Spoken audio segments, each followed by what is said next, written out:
Well, hey, welcome to Let's Talk Flix. My name is Ivan Miranda, your host for this movie podcast, where we generally discuss movie news, movie topics, anything and everything in movies. This is our 25th episode, and today I have with me a special guest, friend of mine, Robert Pahachik. Yeah, there we go, Robert Pahachik. Pahachik. Okay. I know before we started recording, I had trouble. I've known him for years, but every time I just always forget for some reason. For some reason, I always think paycheck or something, Pachek or something like that. And then I always get it wrong. And if you ever see the name, you probably will get it wrong too. But Robert, thank you for joining us today. All right, thanks for having me on. Robert, man, I brought you on because, one, I didn't want to, I was sick and tired of this alone. I'm like, okay. And, everybody kept on, dropping out on me. So, reached out to Robert here and, I needed an expert in comic books. And, those are, they're all out there. But, I've seen you post on Facebook and talk about it and all that. Yeah. So I was like, hey man, let me reach out to this guy, see if he's interested in coming to talk about some movies and get a little more details and some comic book characters when we discuss the stories, because most of the people I bring on, they know the general movie characters when they watch comic book movies. They like the Batmans and the Supermans and all that. They know the general characters, but when like Marvel or DC, they do movies and they bring some of the lower end characters that they're not really well known. Yeah, they're not the well known characters. They kind of like, oh, who's this character? And they some of them do research, some of them just wait for the movie to come out. But just want to bring you on just to kind of go into who these characters are and what they mean to the comic book and whether it's a protagonist, antagonist, what it means for them to be in said movie that's coming out. Yeah, and what a lot of people don't realize is Star Trek, they have their own universe. Star Wars, they have their own universe. You see these people go in spaceships, different planets, aliens. DC and Marvel are the exact same. Yeah. You have a universe out there of characters who interact, who've never met each other. Comics on one side, comics on the other. But yet, it's all in the same kind of quantum region. And it's sad that now Marvel's get into it and DC's get into it, but most people don't know that this exists. Yeah, for me, growing up, I've had a few comic books, but never was really that huge into the comic book world. When the movies started coming out in comics, there was Blade back in the day, and even go Punisher. I hate to say it, even Punisher did, but they weren't really mainstream until X-Men, really, in 2000 when that came out. That kind of, some people want to say officially, unofficially, that kind of kicked off the whole comic book movie genre. Right. But it wasn't until then. Oh, I watched the X-Men cartoons. I love the cartoons. Yeah, and that's what got me into the comic books as well. Yeah. You're watching Wolverine, and then you're looking at this Jim Lee interpretation. Like, this is the same character on the TV show I just saw on Saturday morning. And then Morph died. Like, who didn't, cry when Morph died? Yeah, well, yeah. Well, that was only episode 2. Well, this the comic book world, man. There's a lot of people have really emotional ties to it, and everybody has their favorites and whatnot. Yeah. I mentioned that I watched the X-Men cartoons, so for me that was my introduction to the comic book world was X-Men, and it's a good series. I love the cartoon series. It was good. My favorite character was Gambit. Yeah. Wolverine was fine. He's probably the most popular now in the movies coming out. But for me, it was always Gambit. I don't know. For some reason, I thought he was cool with the overcoat. The cape and the cards. Yeah, man. Yeah, I thought that was pretty cool. Yeah, he just looked cool. He just looked like a cool character. Cyclops too. He was more of the. He was cool, and he got washed out now. He should be more of a mainstream character. I at least think so. Yeah. No, Cyclops is awesome because he knows how to take out the other X-Men. he's a strategist. Like, if you read the comics and you're like, whoa, what's going on? And then you see Cyclops walk out and it's like, well, this is how we're going to solve the problem. And it's solved. It's like, he's the brains of the operation. Exactly. Well, yeah.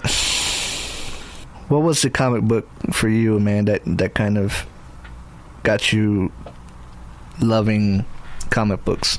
Well, what was the one comic book that, well, I mean, you said, you watched X-Men, that kind of got you into it, but yeah, what was the one comic book that you read that was kind of like, man, this is some amazing stuff? I'll tell you, is when you're a kid and you're reading comics, it's more like action. It's like, wow, Wolverine has his claws out, he stabbed this guy. In the cartoon, it was funny, Wolverine never really killed anybody with his claws. Like, you watch it, he's always chopping stuff, like, ooh, salami, I got this. Open up a soda, it wasn't really a soda, but I got this. Chopping a fence, oh, Wolverine, come chop the fence. But he never killed anybody. In the comics, you're like, whoa, he slashed this guy, he put his claws through him, stuff like that. But really what blew my mind was I went to a comic book store. I was a little older, I was in my teenage years at this time, born in the 80s, raised in the 90s kind of kid, and I see this picture, and it's Cable standing over Professor Xavier, and he's just looking down at him, and smoke's coming out of Professor Xavier's chest. I was like, what am I looking at? Cable shot Professor X. The same Cable from the X-Men TV show just killed Professor X. And what that was a comic book series called they were all tied together, but it was basically Extinction Agenda and Executioner Assault, but this one specifically was Executioner Assault. And the storyline just grabbed my attention. For the first time, I actually sat down and read a series of comic books that were all tied in together in this massive event and story. And basically what it is Strife came back, shot Professor X with the xenovirus, which turns a human into kind of like a cyborg. And that's what Cable has. And Cable's a powerful mutant. A lot of people don't realize that because, he's usually with his guns, solving problems and blowing stuff up. But he uses his mutant powers to stop this virus from going through his body. But Strife, who's, long story short, a clone of Cable, raised by Apocalypse, comes back and kills Professor X in order to, reshape the future.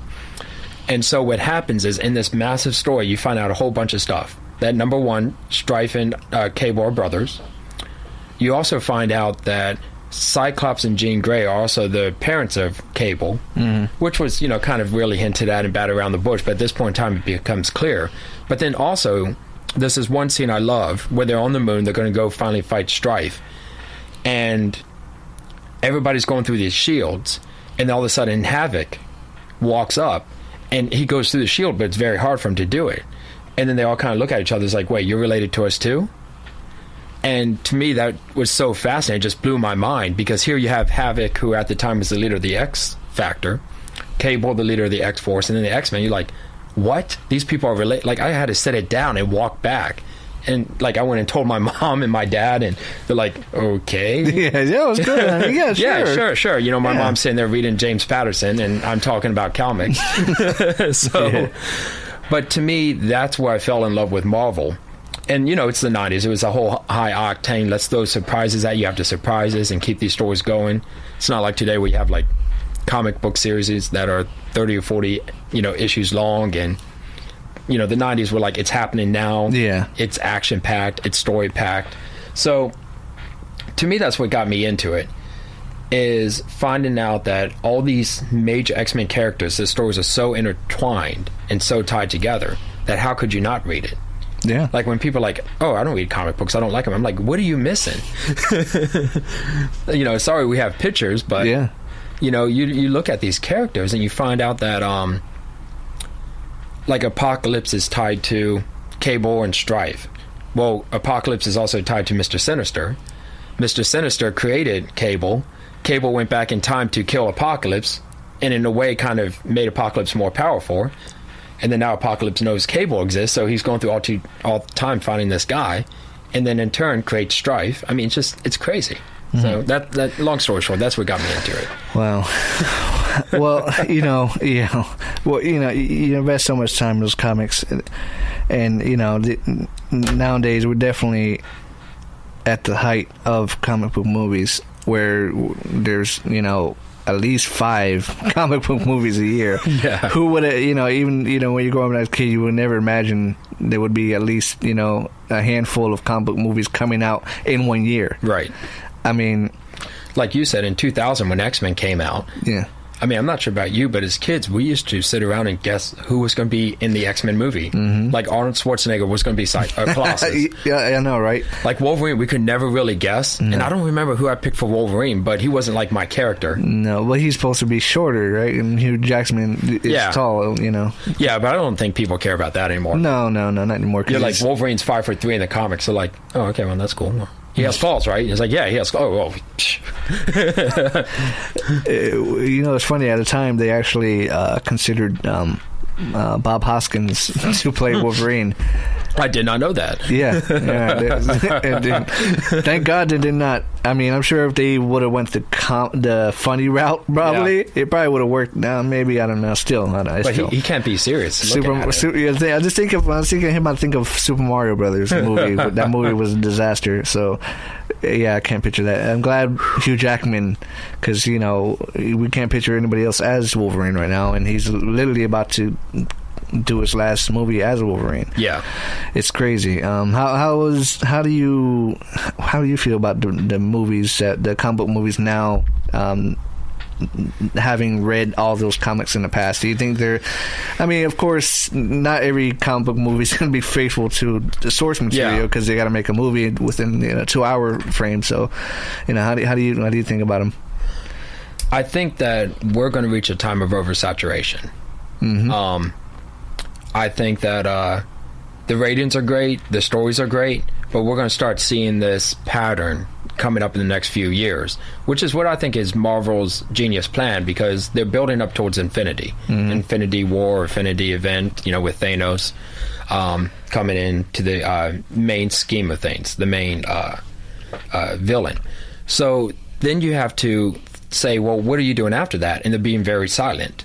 They're announcing a few projects here. They're like, okay, New Mutants movie. We're going to have X-Force. There's Deadpool 2 in there in the mix. But they're not creating this long-term plan, which I think is great. It's like they're building up to this big event, and then they're going to say, okay, we're going to cut it back. See where it's at, see where the market's at, and go from there, which to me is genius. But then I feel bad for DC, because DC's coming around, and they're building up, and I'm excited for it. I still am. I think there's a lot of hope and prospect.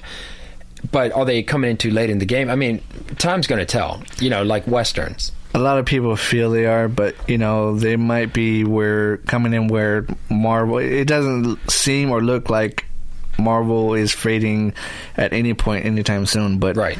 you would think that, DC would be building up their universe as Marvel is winding down, but Marvel has they plan movies out past 2020, so they announce titles, but they there's no guarantee they're gonna stick with them. So I mean, they are gonna make Infinity War. It was supposed to be Infinity War is a 2-part movie, but they actually scratched that plan, and now they're just gonna make a one Infinity War movie.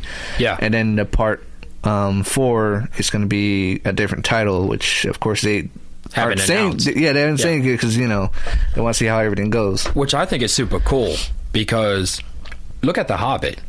I mean, just take that for example. When we went to go see The Hobbit, we were shocked, like 2-part movie for The Hobbit. Like, I remember driving down the road and hearing that it's a 2-part movie. And it's like, no, it's a 1-part movie. The book took me a week to read in middle school, if that. Yeah. And then they stretched out to 3 movies. And maybe Marvel's looking at it, it's like, okay, do we really want this to be a 5-hour event? Are people actually really going to want to wait a year or 2 years for this event to play out? It's weird how they're going to do that, too, because they went out and said that they're going to have 68 characters in the Infinity War movie.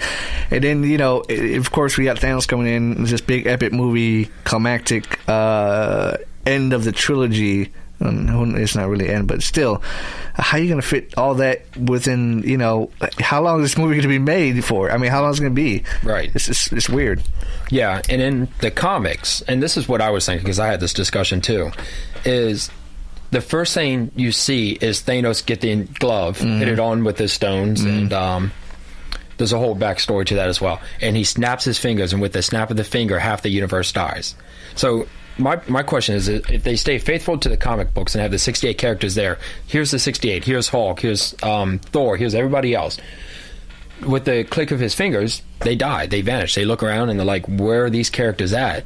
And the next thing you know, you have Thor, Hulk, maybe Strange, maybe a few like characters here or there, like Daredevil's like in the middle of the streets, you know, doing his thing, and Luke Cage is gone. Yeah. But then Jessica Jones flies down and stops and is like, what just happened? So whether or not it's actually going to be full blown, it's going to be like cameos and just building up to the story, I don't know, but it's going to be interesting to see how they do it.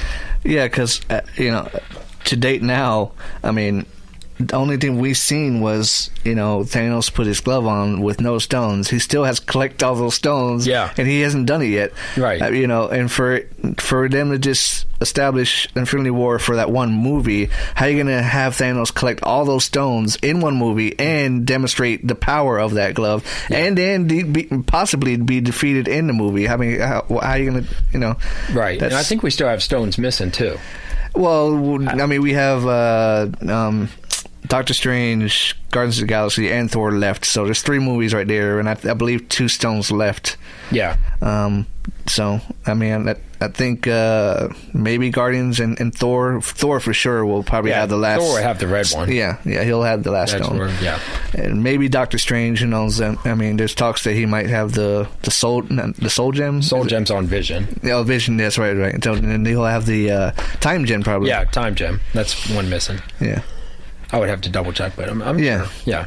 So, yeah, he still has to get all of them. Yeah, and they've yet to show him collect it, yeah. Yeah. Guardians of the Galaxy, too. I mean, is that actually going to deal with Thanos? Well, the director said he won't be in the movie, but, you know, he could be lying. So nix that one, yeah.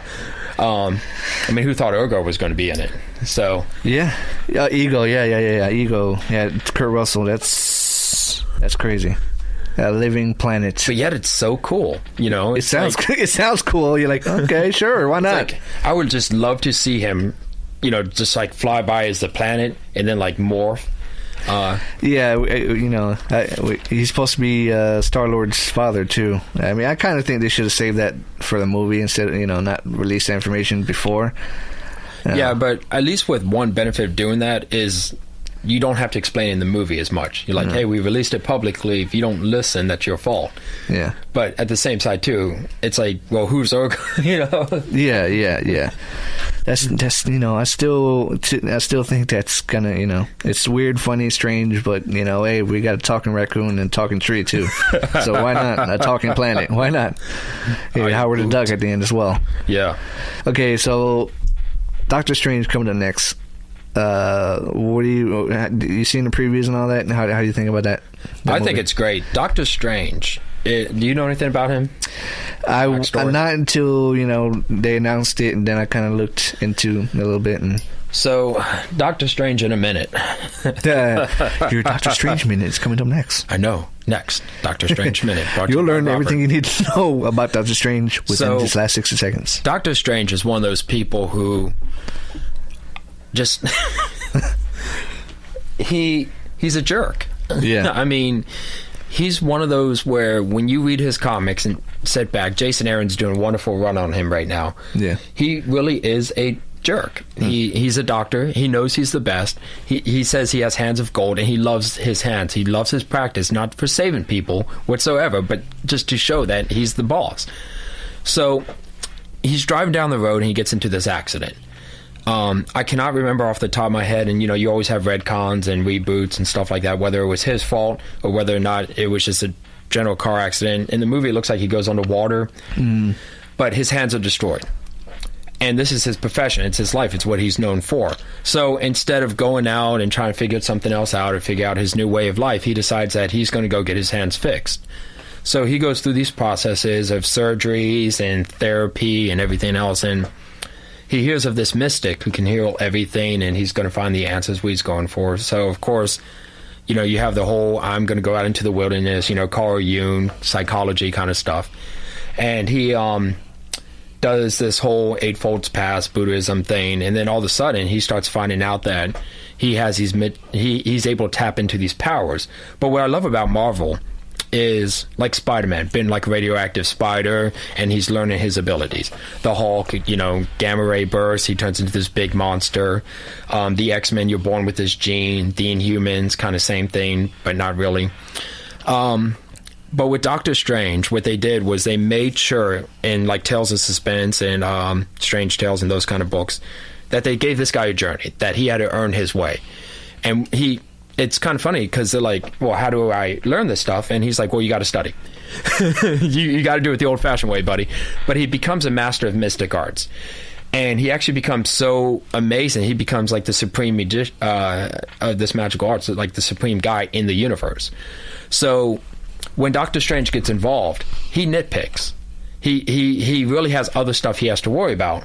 And I have to explain to people who pick up like the comic book series, what's Doctor Strange? If he's so powerful, how come he just isn't here to fix stuff? Because when you go at the hierarchy of Marvel Comics of who's the most powerful, he's in the top 10. Yeah. I mean, he's almost on the same verge of Galactus, except Galactus is the devourer of worlds, except not right now, but he was. But Doctor Strange is up there because his power is not just on Earth or in the universe. His power is extra dimensional. He can shift between dimensions, and he sees himself as the protector of our dimension. And this goes in the whole like double dimension space reality kind of thing as well, that there's multiple dimensions, multiple worlds, multiple universes. And he stops things from coming into our universe by going to their universe and fighting them. So like in the comic books in Marvel Civil War, there's a scene that I love. He knows what's going on. He can see everything, but he's sitting there kind of praying, floating, and thinking about himself. I mean, he doesn't want to get involved because to him, it's not something that needs his involvement. And instead, he waits to see how things play out. And of course, then when Marvel Universe collapsed in the comic books last year in 2015, he's heavily involved. He's trying to figure out a way to stop this by using his mystical arts. So with Doctor Strange in the movie, we're going to see a different character. We're going to see someone who's not a nice guy. And we're not talking about Tony Stark jerk. We're talking about someone whose narcissism is through the roof because he knows he's the best. Complete douche, yeah. Yeah, who loses everything. Yeah. So he's upset about everybody. It's everybody else's fault. I guarantee we're going to see that. But then we're going to see this like interdimensional play. And this, Sorcerer Supreme come out, which he is. And like just crazy stuff. Like imagine Christopher Nolan and Inception meets Marvel Universe. That's what I'm looking for. Yeah, it certainly looks like it. I think that was more than a minute. Yeah, I was just going to touch on that. That was just kind of more than a minute there, buddy. But yeah, it looks amazing. I mean, you hinted as, he goes into different realms and different worlds. And, that's something that actually, Ant-Man kind of teased a little bit at the end when, he shrunk to the quantum realm. Yeah. And, that... And sorry, Eternity. Eternity? Yeah, Eternity was there in the corner. Oh, really? Yeah, it was like a little Easter egg. Okay, I missed that one. But yeah, they say this one for sure is definitely going to go deep in it and really bust open this whole different worlds and universes and all that. So he's definitely going to bring that element to what Marvel's going to be going forward. It's pretty cool to know, I mean, at this point, you kind of have to, because we've already, went to outer space with Guardians of the Galaxy. We've destroyed Earth with the Avengers, and now we got to, go to different dimensions. Yeah, that's the American way to do it, Exactly. Destroy the planet, destroy the universe, destroy another dimension. Hey, yeah, America. America. Yeah, make America great again by going to a different dimension and fucking it up. Yeah. That's, it's only what's right.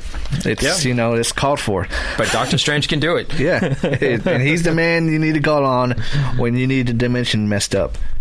Call on Doctor Strange. Yeah, man, I'm excited about it for sure, man. And Guardians of the Galaxy, what can you say about that? It's Guardians of the Galaxy. Yeah, an ego living planet, man. Come on.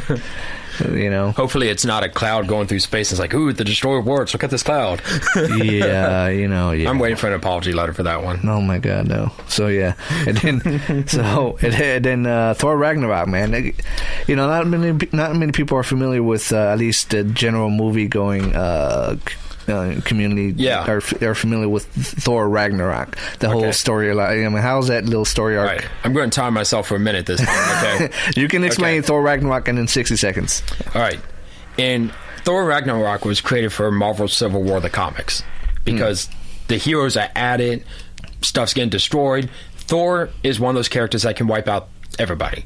You know, in the comic, in the movies, they kind of tone him down a little bit. But you got to remember, he's considered a god in the comics. Yeah. Even though he's an alien race, but, you know, whatever. So they created Thor Ragnarok to take Thor out of the picture. And what it is, it's the destruction and the very end of Asgard, where everybody dies and this huge mega beast comes in and destroys everything, and wipes the slate clean. Now, it was a retcon. It was something that came up with. The comics, it was actually a very good comic. If you ever want to go out and read the trade, please do. But, so, of course, what happens with any other DC comic book characters, they're always reborn or they come back from the dead. And, of course, that's exactly what happened with Thor. But that's basically what Ragnarok was. It was a ploy to get rid of Thor so Marvel could have the Civil War event without Thor or a lot of the Celestials. Because also, at the same time, too, was something called the Annihilation Wave. And long story short, interdimension, demons come in, destroy everything. But all the space people are busy with that.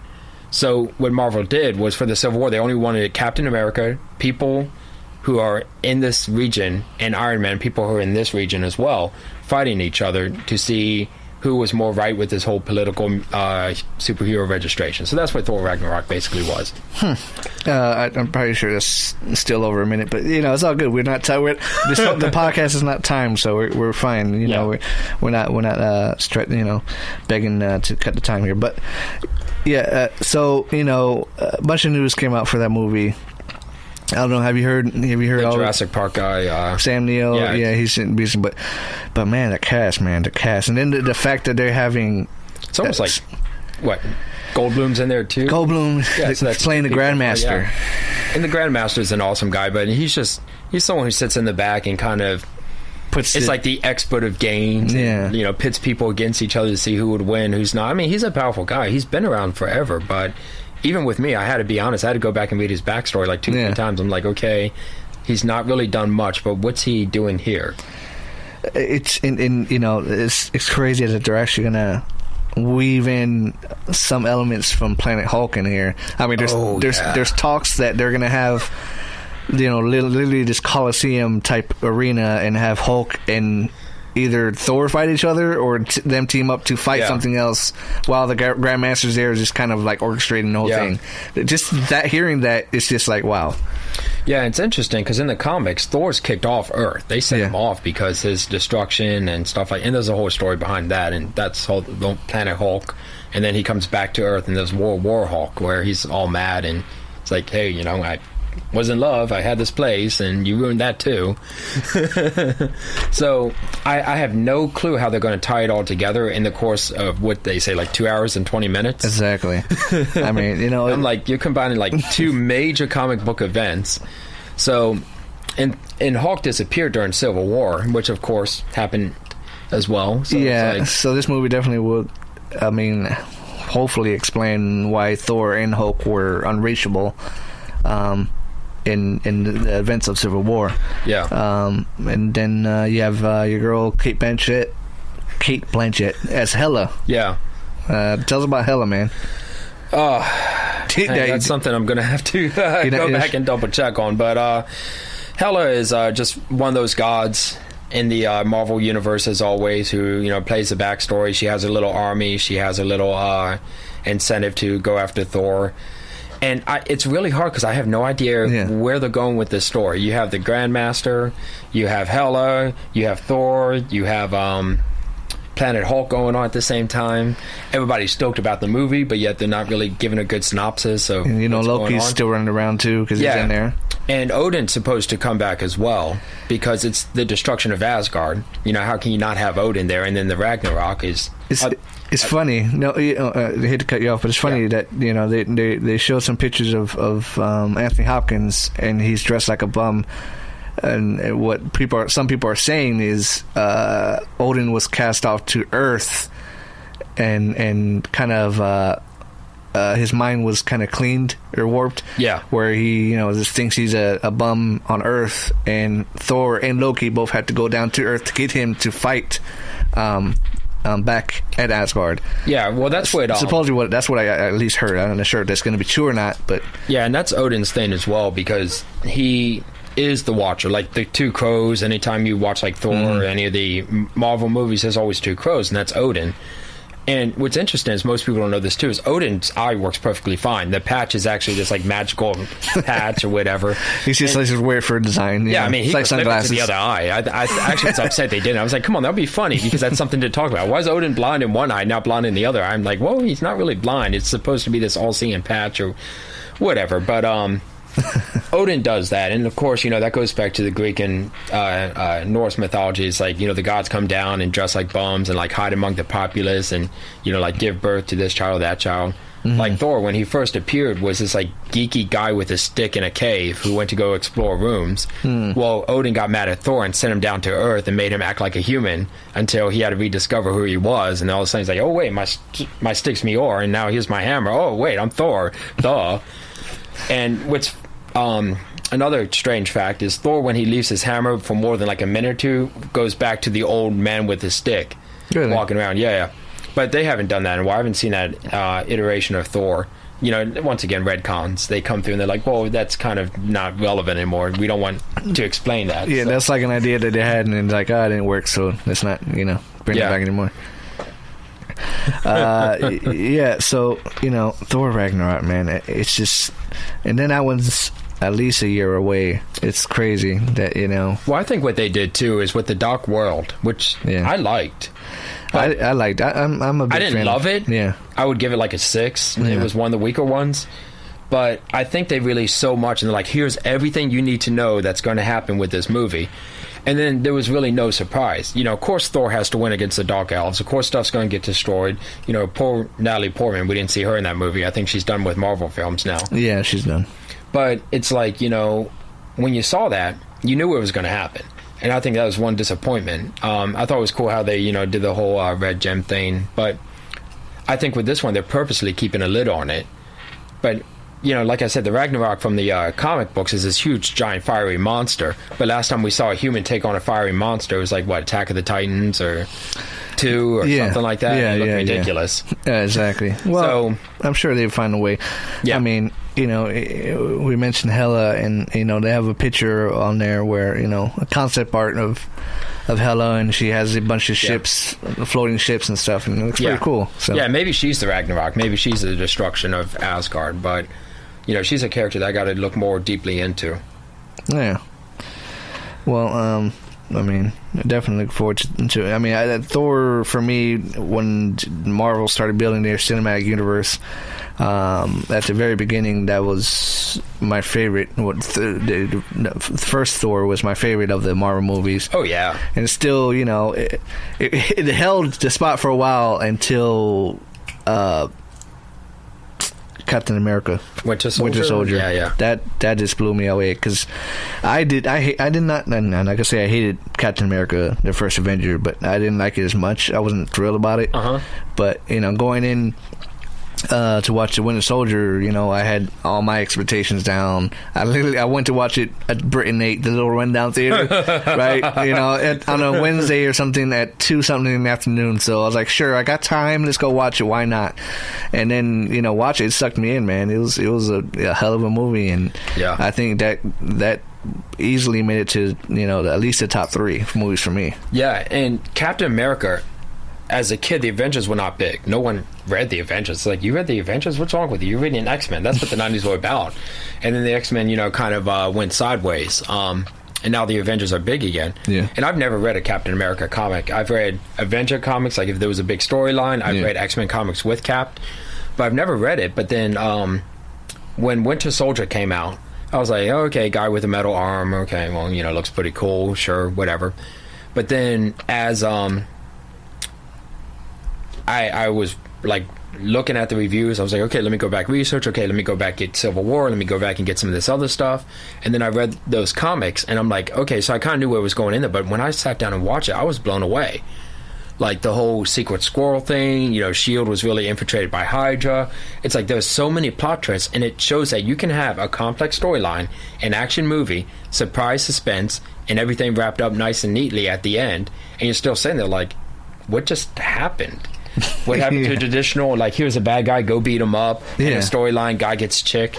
Oh, no. At the end of that, S.H.I.E.L.D.'s gone, the ships are gone, he's not really the Captain America anymore of the government, he's his own, like, individual hero. You saw growth, you saw emotion, and my favorite part is when Bucky Barnes takes off the mask, and he looks at him, he's like, Bucky, and you're like, wow, you know, like, you feel bad for Captain America. Yeah. And then you see Bucky go to the chair, get strapped in, and electrocuted, and his brain's reset, and it's like, whoa. Yeah, I was really impressed by that movie. Even my wife, she watches comic movies, you know, just because I'm watching them, whatever. But even she was invested in this movie. She's like, wow, that really was good. Yeah. And for that to do that to, you know, someone who doesn't care about comic book movies that much like we do, that's saying something right there. That was actually a good movie. Like, you can even say that, you know, you can take it out to comic book categories for a little bit and say that's actually a good movie. Yeah. Just overall. You don't have to know any of the characters when you sit down and watch that movie. And when you leave, you're more than excited than ever. Mm-hmm. Like, if that didn't revamp anything that Marvel was losing, or...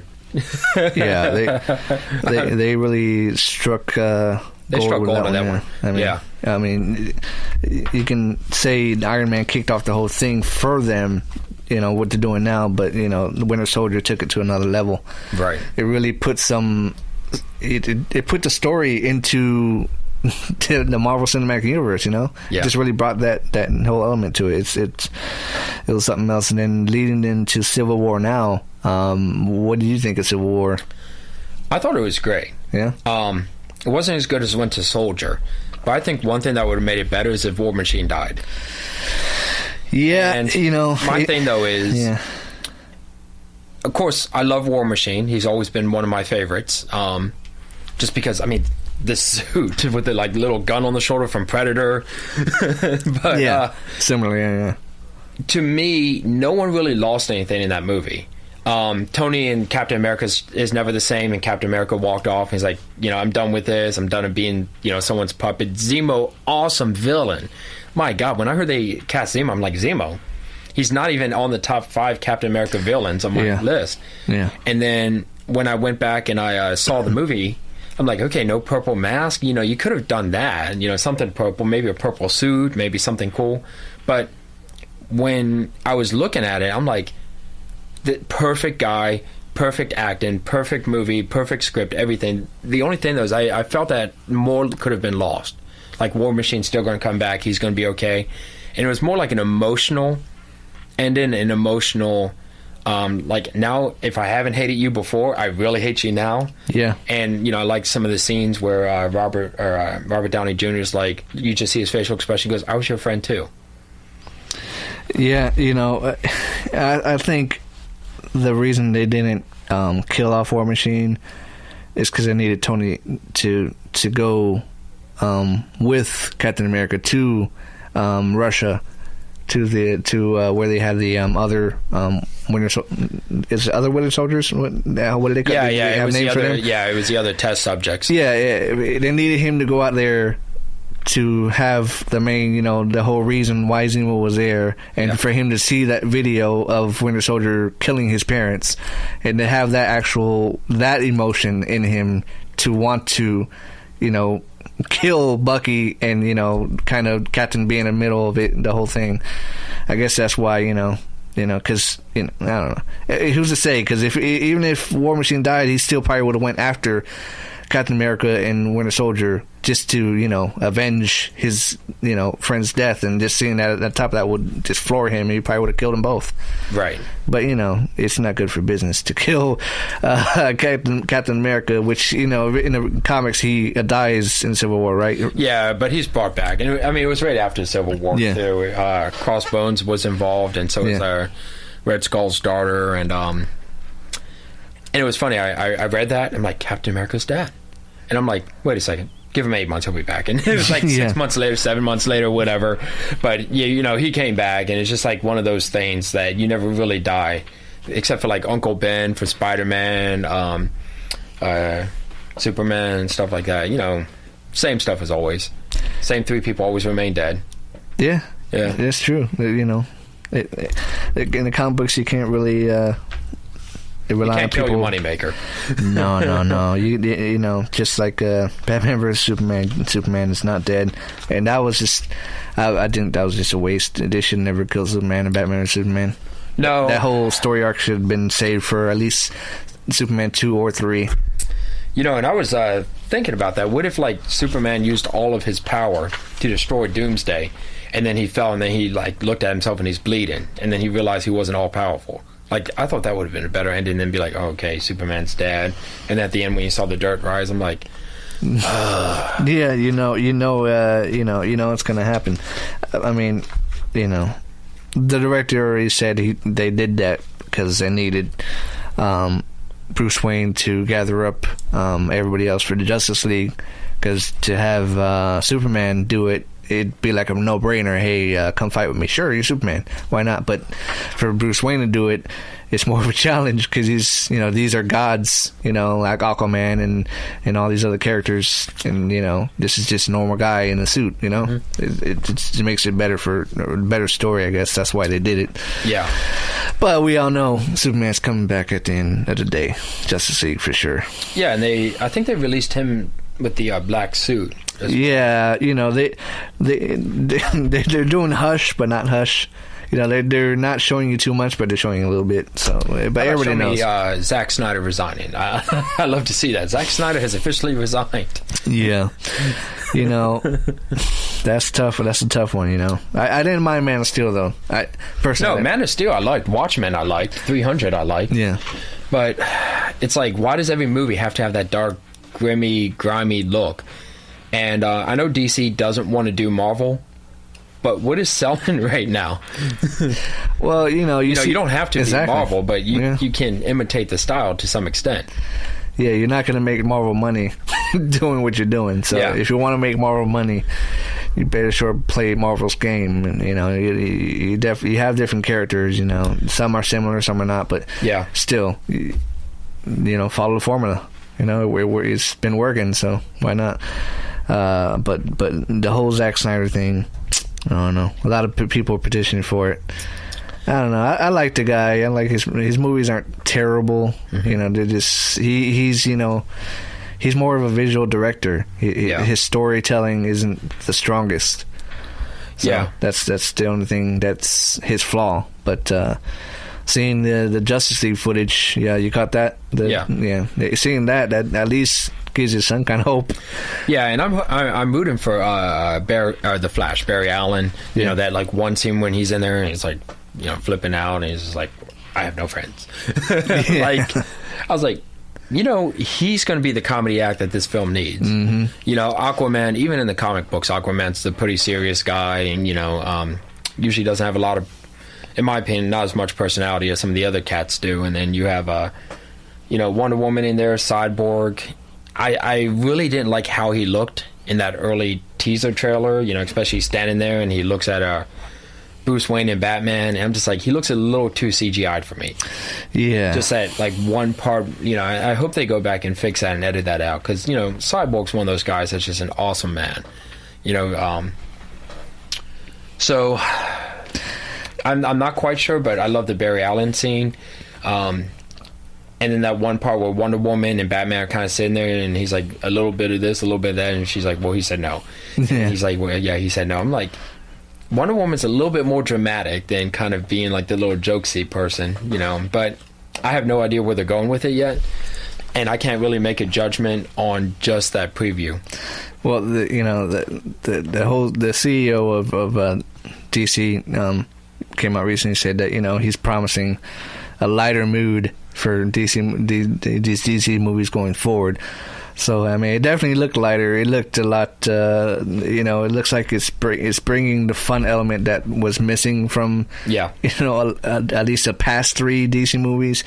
Although Suicide Squad had some fun elements, but, you know, I mean, you said you liked it, right, DC? Yeah, I really enjoyed it. And the reason is because, number one, you're taking 8, was it 8? Let me see. We got Deadshot, Harley Quinn, Diablo, Killer Croc, Slipknot. short period. There's a funny story about that. Yeah. Who am I missing? Oh, Boomerang. Yeah, Captain Boomerang. Freaking The Witch. Yeah, Enchantress. Yeah. And there's I think there's one more. And is it? I'm sure it'll come up, but yeah. You got to remember what you're looking at. You're looking at B characters at best. You know, Harley Quinn's known for the Joker, but no one knows anything else about her besides that. And then you have Deadshot, which I can't tell you how many times I've had to explain the difference between Deadshot and Deathstroke. They're like, oh, he's the guy with the sword, right, with the mask. And I'm like, no, totally different characters. So, yeah. But you take these characters and you have to give some of them a quick introduction. Some of them you're not going to talk about at all. And then you're going to throw him into the midst of things. Yeah, Slipknot. No introduction at all. He's just there. And yeah, they just like, hey, here's a guy who's a combat mesh and, you know, whatever. Yeah. And then all of a sudden he tries to escape and we kind of know what happened after that. They explain Slipknot in like a sentence. Yeah. Oh, he does this and that and does it. And then, you know. Which is funny because when I saw that they were having Slipknot, I'm like, that's going to be so cool. DC's really going to expand this out. And I was like building it up. I'm like, you have this character who basically ties unbreakable knots and unbreakable ropes, and that's his big thing. And everybody's like, that's not a thing. The Marines and SEALs do that all the time. I'm like, yeah, but this guy's good at it. Let's see his action. I want to see what he's going to do with these ropes. And then he goes to escape, and they shoot him. I'm like, I need to shut up. I need to at least get better information before I start talking smack about a movie. You know, just you explaining that he unties these untiable ropes and stuff, it's just funny just to think that. That's a power. That's a thing. There's a battle and he's like, oh, I can't really help. Is there a knot I need to untie? Yeah. Okay, well, I can't really do anything yet. But you let me know if anybody's tied up, now I'll come save you. Hey, he played an important part in Lord of the Rings when Sam Goodgie had the rope and he was going down. Slipknot untied that rope so that way they would have their rope back. So, makes sense now. That's Easter egg that everybody missed. Yeah, I retconned a little bit there, but yeah, big time. That's big time doing it. But yeah, no, see, it was like, wow, you know, they did okay job. Yeah, I liked it. I wish they had more boomerangs with Captain Boomerang. Like the only time you really saw actions with the camera when it went around the corner and came back. Yeah, he didn't do much. I would have loved to have seen him just like throwing boomerangs and him being like the dead shot of like antique weapons. Wings, yeah. You know, like, whoa, this guy's like crazy. And then Diablo, of course, was awesome. Yeah. You know, the graphics and stuff were great. The only thing, though, is DC created a action movie with a lot of characters that was anti-heroes with really no time for a backstory or to create a relationship. And the first act was great. The second act was great. The third act, when they fought the monster and then everything kind of got wrapped up and they're like, okay, guys, we're going to reset the button here and, you know, you guys got to go back, but we'll be nice to you now. I'm like, they could have done a little bit better at the end. And I think that's what people, you know, when they do criticize the movie, it's not the beginning, it's not the middle, it's the last part of the movie, the final wraps-ups and stuff. But what do you expect? I mean, this is a movie about criminals, and, you know, if they let them all go, then it's going to turn into, like, the next movie. And this was a test movie for DC. I think this was them stepping out of the box, but... Oh, yeah, definitely. It was their Guardians of the Galaxy for them. You know, taking the like you said, the B characters and throwing them in, you know, a movie like this, you know... Katana, yes, there you go. Yeah. There you go. Yeah, she's bad, but you know, it was very anticipated for like even a year before. This was almost overdoing the anticipation level of Batman and Superman. Yeah. And you know, there's just so much hype and build up for it. You expected, you just knew before you saw it that this was going to be 10 times better than Batman or Superman. Yeah. And it didn't live up to that much. Funny? One thing we didn't mention was the Joker in that movie at all. Yeah. It's like, if you take him out, it was a better movie. Like Jared Leto's Joker, I did not like. You know, I felt like it took away from the story. I disagree just a slight bit, just a little bit. Yeah. I didn't mind him. He wasn't a horrible Joker. He wasn't a great Joker, but he served, you know, they put Joker under the service of fans. It's just they needed to establish a Joker, and they needed to, you know, at the same time, maybe they're kind of skittish and thinking that this movie wouldn't do good without a main villain, you know, like the Joker. So they, you know, probably put that in there just to get people to say, oh, this villain's teaming up but it's the Joker in it too, so I gotta see the Joker. Well, one thing I did like that Jared Leto did in the movie, Dave, was when Joker's in the helicopter and shooting that machine gun down, and he's in a tuxedo and he's laughing. That's the Joker. He's like, I want to impress Harley Quinn, but screw who else gets killed in the way. Just make sure you guys don't kill Harley. Yeah. But yet, one stray bullet, one mistake, he would have killed her, and she's like, oh, I still love you, Puddin'. That's a relationship. That's what they have, and I thought that part was great. And I was like, that's the Joker I know. But when he's sitting there, he's like, like caressing his hands and wrapping himself with the guns and the knives and doing. I'm like, what are you? It's a little excessive, yeah. Yeah, it's like, are you a mafia crime boss? Are you manipulating this guy? Is there a master plan here? Is there something? And to me, like you said, you have to have the main villain. And when I saw Jared Leto's response, I'm like, well, what's this other part of the Joker that he's talking about? Like, I want to see the full thing. I want to see this ultimate edition released and see what got cut out and what was there. And maybe I'll change my mind. I don't know. But it's one of those that's like, it's really hard for me. And I'm not even compared to Nolan or, Nicholson stuff. It's like, that's not the Joker I imagined. Where are you going with that? That's just me. It just confused me. Yeah, it was definitely hard to accept that type of Joker. Especially people who are still attached to the last Joker.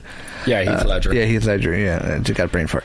But people who are still attached to that, you're not gonna outdo him. You're not gonna outdo that version of the Joker. But for what they gave us, it was fine for me. And like I said, I didn't hate it, but I really enjoyed the dynamics between Joker and Harley Quinn. I love their chemistry. Them two together, that can be a whole movie, because I would love to see them create havoc and being chased by Batman like for a whole 2 hours. That would be pretty cool. Yeah, that would be pretty cool. Yeah. So we need to see that. We need to see that real soon.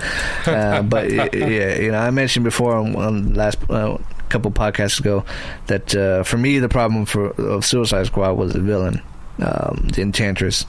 It was weak. Yeah, it was just weak. It wasn't established right. It was rushed, and it was kind of just like he becomes this big thing, crushes things, and that's it. And then I hated that she's creating this whole cloud of destruction, but not showing what this thing does that she's creating. Yeah, and not demonstrating. She's just creating it this whole time. Yeah, and to me, DC has so many wonderful villains. Yeah, and that's the thing, though, is like Marvel, a lot of their villains are just plot devices. Like, I hate to say this, I love Magneto. He's one of the coolest people ever. Magneto's not really a villain, except in a plot device. Yeah. His character has a lot of depth, more so than others. I'm just using that, just so I don't list off characters that people like, I have no idea who this Robert guy's talking about. But DC, a lot of their villains are very depthful, have huge backstories, like Lex Luthor. Lex Luthor cannot beat Superman one-on-one. So he has to use his intelligence and use his brain to go against Superman. And Superman's not a dumb cat either. He's not the bronze. He seems like the bronze compared to Batman, but if you actually read the comics, he figures out stuff on his own, because he can't necessarily call up poor Batman out of Gotham and say, hey, be over here in 10 seconds. I have this crazy villain I have to fight. Batman's going to take his time getting over there because he only has a plane. He can only go so fast. Yeah. But, Superman's actually a very intelligent person. So Lex Luthor's, his big thing is, how do I outwit Superman? How do I defeat him through his mind and, use people against him? And that's the same thing with a lot of the other DC villains, except for the Flashes. All the Flashes are, pretty much like Captain Boomerang. Like, they have a special power, they have a special thing. But, so that's what I love about the DC villains. And there's so many they could have pulled from. To someone worse than the Suicide Squad that they have to go back and fight. Like, what if Suicide Squad went against, like, the Penguin or the Mad Hatter or somebody who is very manipulative and very, in the back scenes? I mean, those are the best villains ever. The ones who pull the strings. Oh, for sure. Besides the Joker, for me, one of my favorite villains in the Batman realm is the Riddler. Yeah, I love the Riddler just because he's just he's calculating. He's got these. I don't know. There's something about the Riddler that always attracted. Got me to be invested in what he did. Yeah, and for Batman, people do know him as the detective, but they don't realize how smart he actually is. With the DC Rebirth, the new thing that's going on now, one thing I love, and it just ties so well into the Batman character, is a plane is coming down. Yeah. It's going to crash. Superman somewhere, Green Lantern somewhere. Batman realized that he has to land this plane himself, yet he can't get to the cave. So he's on the phone. He's like, okay, it's at this altitude. It's coming down this far. I'm in my car. How fast do I have to go? Hit this ramp and go up. And what it does is, in the comics, it actually goes through Batman's mind of what he's thinking when he does this stuff. And to him, that's his genius, is he's able to think on his feet. And he thinks this thing through so perfectly that he ejects out of the Batmobile and he lands on this plane. I mean, me, I would have ejected out of the Batmobile and hit a wall. But this guy's able to land on a plane and stuff like that, and figure this out. And how this ties into the Riddler is always that villain that's kept him on his toes. There's entire story arcs that have continued for a year, stuff like that, where it was the Riddler the entire time. And Batman, it took him that long to go figure out it was the Riddler, to go sit down and say, it was you the entire time. You did this. You manipulated this. And he's sitting there, he's like, finally, you figured out my biggest riddle of all. And, like, we remember him from the 1960s, like, television, where his riddlers, and then you have, gosh darn it, Batman, that Riddler has got us again. And you're like, no, I figured that out in like 30 seconds. But, when you dive into the comics, he's the one who always kept him on his toes. You also had Mr. Calendar, who also is up there with intelligence to Batman and stuff like that as well. But, I gotta agree. The Riddler's up there with me. Yeah. Of course, Joker. You gotta love the Joker. Yeah, definitely. Just before we finish this thing real quick, what are your thoughts on recently they announced this Batman solo film that Ben Affleck's going to write, direct, and star in. It's going to be pretty amazing. But going with Deathstroke as the villain, what do you think about them picking that for their first outing of a Batman solo film post Nolan? Well, Deathstroke's an awesome character. He first appeared in the Teen Titans. I think it was the second annual back in the 1970s. And, he at first was the plot device, like, oh, here's the assassin that we got to go stop with the Teen Titans. But he's really built into a very depthful character. Wade Wilson, which is funny because Deadpool is actually based off of him. I'm not sure if you know that. I've heard, Yeah, and there's a lot of similarities, and Rob Liefeld, the creator of Deadpool came out a couple weeks ago with, like, toys. It's like, this is the difference between the two. It's like, you stole the idea. But, comics does that, like Thanos and Darkseid. Yeah. Same thing. Similarities, sides. Yeah. So they just tweak it. They just tweak certain things, but you see them together, you're like, oh, there's kind of the same characters. Yeah, so Slade Wilson, I mean, I'm so stoked, dude. I mean, we've seen him in Arrow. He's great in Arrow. And now we're going to see him on the cinematic universe. And the thing is, though, is he's a character who is intelligent, who knows Batman, who can fight against Batman, and pit him up for the challenge. And I think it's going to be like one of those really, kick-ass movies where you're going to have the action. It's not like the Joker where he comes up with this crazy plan Batman has to solve it. Batman has to fight Darkseid and his mercenary skills and his ninja skills and pit him up against him. And Batman doesn't, well, he kills in DC, but and still yet come out on top against this guy. So I think it's just going to be completely awesome. What do you think of the actor who's portraying him, Joe Magliano? I butcher his name worse than yours. Yeah, that's why I let you do it. Magliano, whatever. He has the height, so I think he has that going for him as well. God, what else was he in? Going back, he was actually Flash in the Spider-Man movie. Yeah, he was. You don't think about it, but the Magic Mike movies he was in. He, to me, he's got the build, he's got the look. He could pull off the Deathstroke. It's just for me, he hasn't. I know really he was in Magic Mike. Yeah, exactly. There you go. Stupid meme with him dancing in the grocery store. But for me, he hasn't shown me the acting ability to pull off a role like that. But he's got, like I said, he's got the look. He can pull off the look, the build and stuff. He looks like he can go toe to toe with Ben Affleck's Batman. But just I don't know. But at the same side too, like 2 years ago, if you came up to me and was like, dude, Ben Affleck Batman. What do you think? I'd be like, no, yeah, I won't see it. yeah. I won't pay attention to it. Yeah. But yet, who came out as a starring role in B versus S? I mean, Wonder Woman, Batman. You know, love Henry, but you know, Ben Affleck outdid him on that. So I think Ben Affleck knows what's right on this film. He was chosen to do it. He agreed to do it. He's writing director. We've seen his writing skills in Argo. So I'm willing to give him the shot. Yeah. And no pun intended, but yeah, no, right. Shot against Deathstroke, the mercenary. I'm not sure that's a pun. No. But I'm willing to give him the chance and see how he does because, I mean, come on now. Yeah, I think, you know, if he keeps the mask on most of the time, it'll be all right. Yeah, I mean, he also has that one eye too, so, you know, they're going to have to play that on, but yeah. Yeah, I mean, you know, if he does that, you know, I'm sure, yeah, like I said, in Affleck we trust.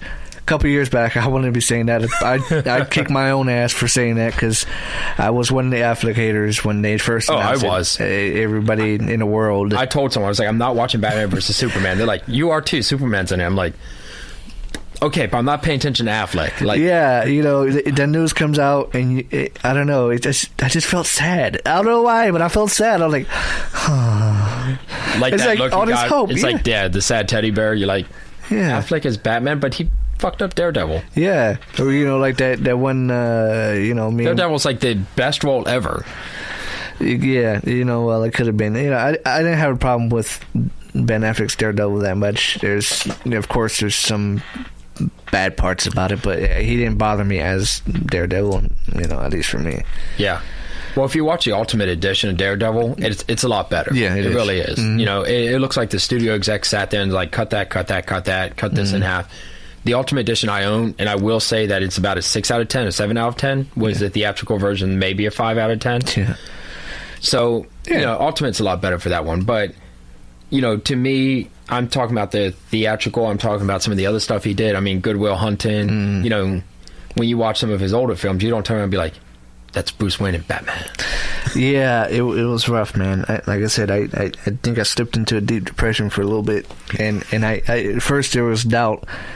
Because they dropped that thing like in the middle of the night. They snuck it on us too. They like in the middle, like at 3 a.m. when everybody's sleeping on a Tuesday or something. They slipped it in there. Yeah, like, you wake up and you're like, Ben Affleck as Batman. You're like, no, that's a joke. I'm going back. Yeah, to exactly. Because they prepped the dude like, hey, look, man, you're gonna get a lot of backlash from this, you know, and they're gonna hate us. So we might as well do it in the middle of the night. It's like the debate preps. Like they take 3 weeks. It's like, okay, we're gonna release the news. We're gonna release the news, and then do it now. And then they release it, and they're like, no, that can't be true. And then it's just everywhere. And you're like, no way. And disbelief, but really the disbelief is when you actually watch the movie and you find out he's actually a badass Batman. You're like, wow, I can't believe I actually doubted this dude because he's... And think about this. Who played a good Bruce Wayne and a good Batman?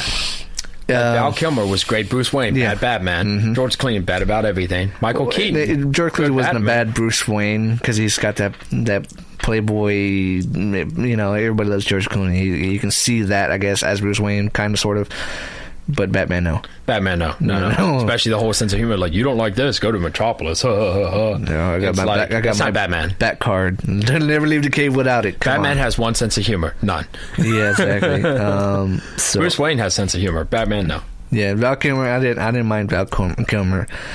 Michael Keaton, I love Michael Keaton, but he wasn't, I don't know, Bruce Wayne for me. He wasn't Bruce Wayne, but he was good Batman. Yes, he was. Bruce Wayne, he was a little bit too serious. And then you had Christian Bale. Yeah, he was a good Bruce Wayne. The Batman voice I could have done without. You know, he would, you know, he started off as a good Batman, and then the voice and the whole growling is like, are you doing a heavy metal band? What are you doing? Yeah. Where is it? Yeah.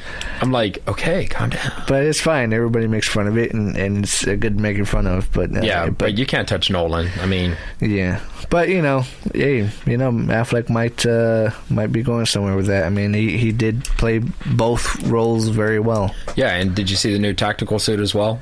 Yes, I did. I actually have it right here.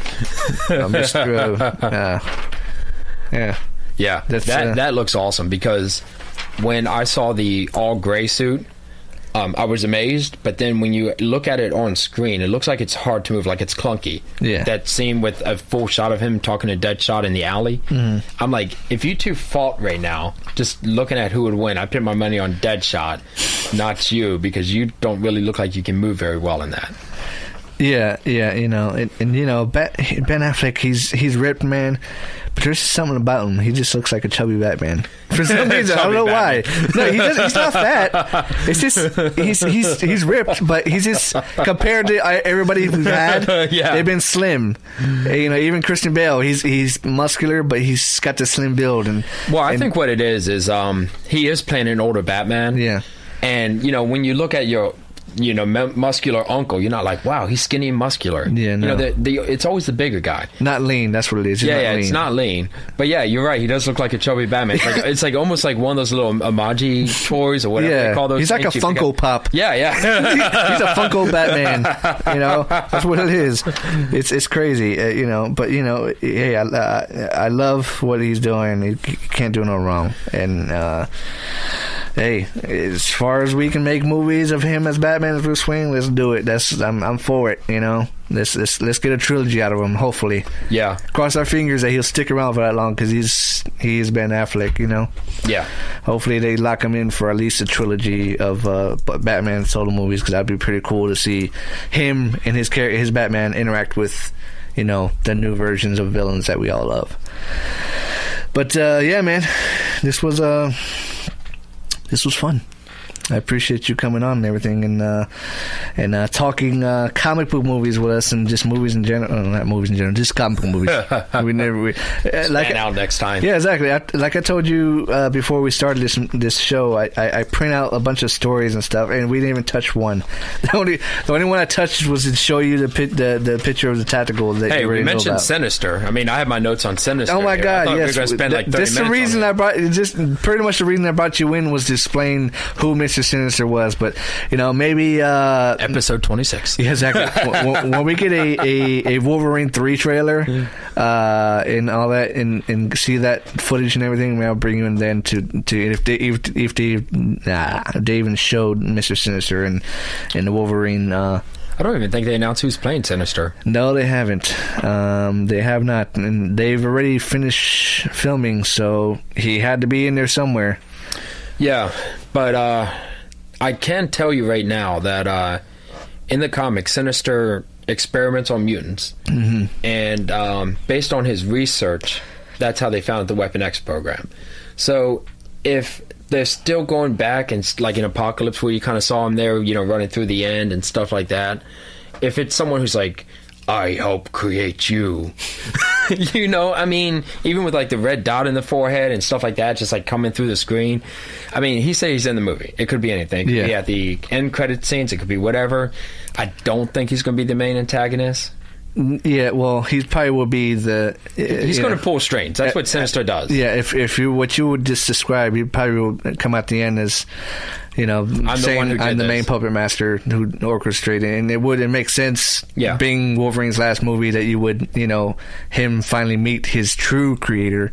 Yeah. And kind of you know, wrap things up and say, you know, bon voyage, whatever. Well, like what I say is, when it comes to mutants, on who was the person who really pulled all the strings, it's usually Sinister or Apocalypse. One of those two. One of those two. And Apocalypse was a big disappointment. Oh yeah. I you know, that was on the brain of bringing up, but we never brought it up. And hey, last 5 seconds, Apocalypse is a mess. We can explain everything wrong with X-Men Apocalypse in 5 seconds, or watch a YouTube video. There's something out there. Yeah, so skip it, watch the trailer, and just move on to the next X-Men movie, because X-Men Apocalypse is. You went from Days of Future Past to that. Yeah. Yeah, there was just I watched it once, was disappointed, and I don't want to revisit. I don't even want to revisit it. You know, like some movies, like even like, you know, Batman vs Superman, I didn't love it as much, but I still went back to watch it just to, you know, maybe I doubted myself, maybe I was having a bad day. But X-Men Apocalypse, I'm like, I don't know, maybe was I in a shitty mood that day? I don't remember. But like X-Men Apocalypse, you're like, that was disappointing, and I don't want to watch that again. I don't want to revisit it. I have no need to revisit it. I know what happened, and that's it. Yeah. And it's sad too, because Apocalypse is about this whole like greater than thou thing, and he gets his hands dirty. He's a front man, but he pulls the strings in the back. Like, one of my favorite scenes of Apocalypse was there was this big event, the Onslaught saga going on in the 90s. Yeah. Where Magneto and Professor X merged and this new villain was created. Apocalypse literally sat back with the Watcher, to watch the whole thing unfold, to see who was going to win, and that person was going to be his next minion. You know, he'll pull the strings that way, but then he'll get his hands dirty. But the whole time I felt like, it's like, what are you trying to be right now? Are you trying to be the man up front? You're like, come to me, my mutants, and I shall make you stronger in the will of the apocalypse. And then when you have a chance to really get your hands dirty, Magneto is still, I felt like Magneto was more of a villain in that than Apocalypse was. I did, anyway, I could go all day.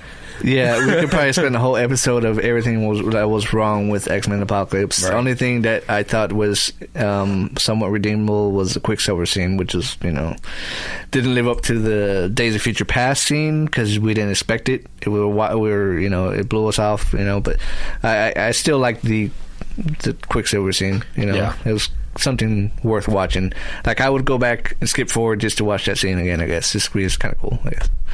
But whatever. Now it is officially the end, ladies and gentlemen. I tried to end it 5 minutes earlier, but X-Men Apocalypse came up and had to ruin the fucking show. Like, it ruined the movie in theaters. Yeah, man. So coming up, man, next month we got MegaCon coming to town. It's actually the first time in Tampa area. You ever been to the MegaCon in Orlando? I've been to MegaCon. Yeah. How was it? I've never been. Okay, people listen to me. Forgive me. Don't crucify me. I've never been to a con. Period. A con. Ooh. No con. All right. With that being said, I'm a virgin to the con. Yeah, exactly. See you later. This is my first con. So MegaCon is. You have Comic-Con. It's kind of obvious. You go in there, you know, you may see a Sailor Moon outfit or, you know, some anime. You're like, hey, you know, you got to wait a month, buddy. You're in the wrong place. But, you know, I mean, whatever. When people step outside their show, it's so cool. I'm too good looking to dress up, so, you know.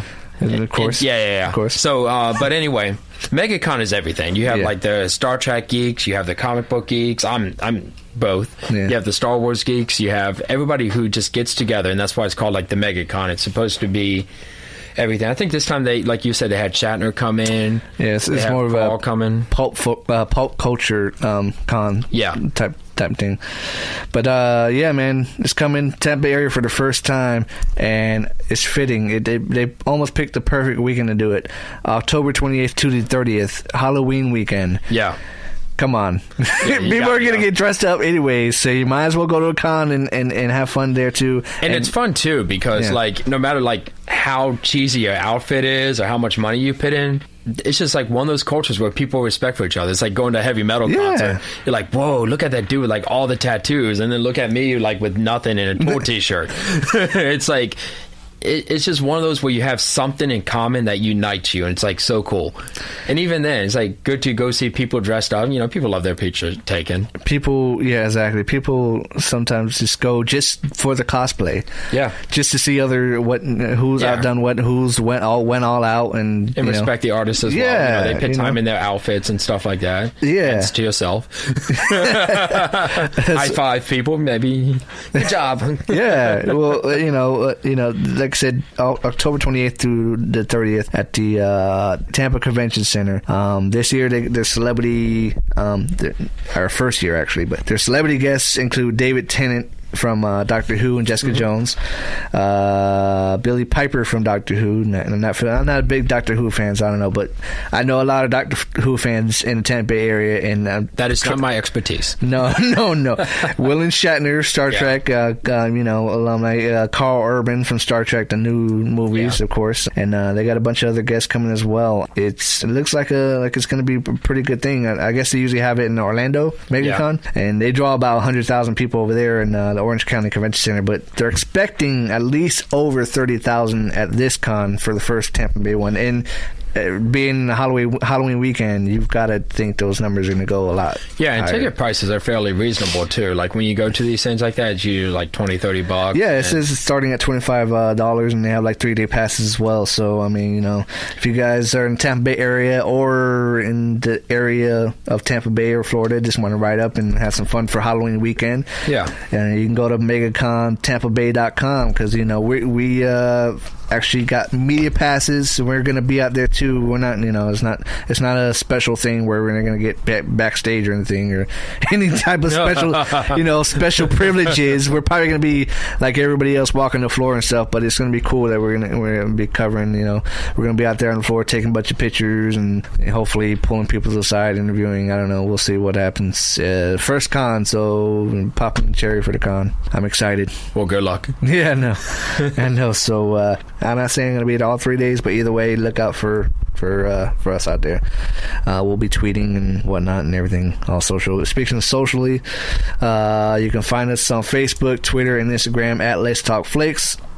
All our past podcasts you can find on iTunes, Google Play Music, Stitcher Radio, Spreaker. I'm sure there's something else, but anyways, any of your listening, wherever you listen to podcasts or music from, you can just search us Let's Talk Flix with X, and you'll find our past podcasts on there. Just give us a listen, give us a like on Facebook, follow us on Twitter, and we'll follow right back, man, and we'll appreciate it. Rob, you got any social media you want to plug? Well, thank you for inviting me on the show as always, Ivan. Yeah, check us out on Facebook. That's all I have. I mean, I'm too busy. Yeah. Like, you got a Twitter account? No. You don't have a Twitter account? No. Maybe one day I'll tweet something. Yeah, you know, I read tweets. You know, I was kind of sketchy about the whole Twitter thing. I wasn't a big fan. And I started off with at least the Let's Talk Flix one with like 16 followers. Yeah. And I was like, oh, this thing's never gonna do anything. I'm like, I don't even know what the hell I'm doing. And now it's like almost up to 400 followers. And wow. I don't know how the hell I got that, but you know, I keep pushing. It's doing better than Facebook. So yeah. Hey, follow us there. We'll follow you right back, and we'll tweet away. So that'll do it for episode 25 of Let's Talk Flix. I forgot to mention the main thing. Podcast Radio Network, Wednesday nights, 9:30 to 10:30. You can catch us on there, and on the TuneIn app you can catch the Podcast Radio Network, or on the Crikey app at your iTunes or Google Play Store. You can download the Crikey app and look up the radio station at 102.6. So check us out every Wednesday at 9:30 on the Podcast Radio Network. And that'll do it for this episode of Let's Talk Flix. I'm Miranda.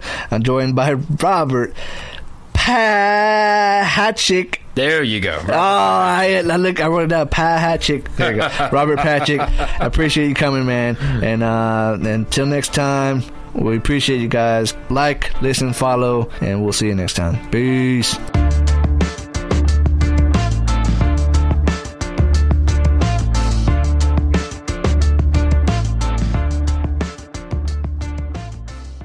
Hey there, fellow podcast fans. Do you love comic books, and especially Swamp Thing? Get out of the bayou. So do we. Come check out the Parlapod Show, the world's only podcast dedicated to the muck-encrusted mockery of a man himself, Swamp Thing. This is some serious arcane audio as we chat with comic book professionals, reviews, spoofs, talk about back issues. Everything swampy under the sun happens here. Give us a listen at parlapod.com, iTunes, SoundCloud, Podomatic, our YouTube channel, and we're on every Tuesday at 10 p.m. Eastern on podcastradionetwork.net. Join your hosts, Dave and John, parlapod.com. Let's go into the green.